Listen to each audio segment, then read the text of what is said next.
بسم اللہ الرحمن الرحیم۔ السلام علیکم۔ مشہور جلیل القدر تائبی حضرت ابن سیرین رحمۃ اللہ علیہ فرماتے ہیں کہ ایک دفعہ میں نے غلطی سے ایک شخص کو غربت کا طعنہ دیا۔ اللہ پاک نے مجھے خود غریب بنا دیا اور اتنا غریب بنایا کہ میں ایک عورت کا مقروض بن گیا۔ ہوا یوں کہ ایک عورت سے قرض لے کر میں نے زیتون کے تیل کا کاروبار شروع کیا۔ اتفاقاً ایک ڈبے سے ایک مرا ہوا چوہا نکلا۔ لوگوں نے کہا، حضرت صرف اس ایک ڈبے کو ضائع کر دیں۔ فرمایا کہ میرا تقوی ضمیر یہ کہتا ہے کہ سارا تیل ضائع کر دوں، اس لیے کہ اس کا امکان ہے کہ چوہے کا اثر سارے تیل پر پڑا ہوگا، اور یوں سارا تیل ضائع کر دیا۔ ادھر وہ عورت پیسوں کا تقاضا کرتی رہی۔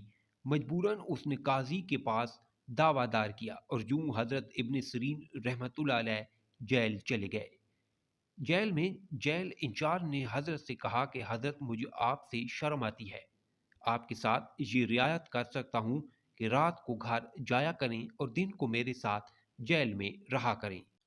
فرمایا، یہ خیانت ہے، حکومت نے مجھے رات دن دونوں کے لیے جیل میں ڈالا ہے۔ ادھر مشہور صحابی حضرت انس رضی اللہ تعالی عنہ کا انتقال ہوا۔ خلیفہ وقت جنازے پر حاضر تھا مگر جنازہ تیار نہیں تھا، اس لیے کہا کہ حضرت انس رضی اللہ تعالی عنہ نے غسل کے لیے ابن سیرین رحمۃ اللہ علیہ کا نام لیا تھا کہ وہ ہی غسل دیں گے، اور وہ تو جیل میں تھے۔ خلیفہ نے حکم دیا کہ میرے حکم پر جیل سے باہر نکالو۔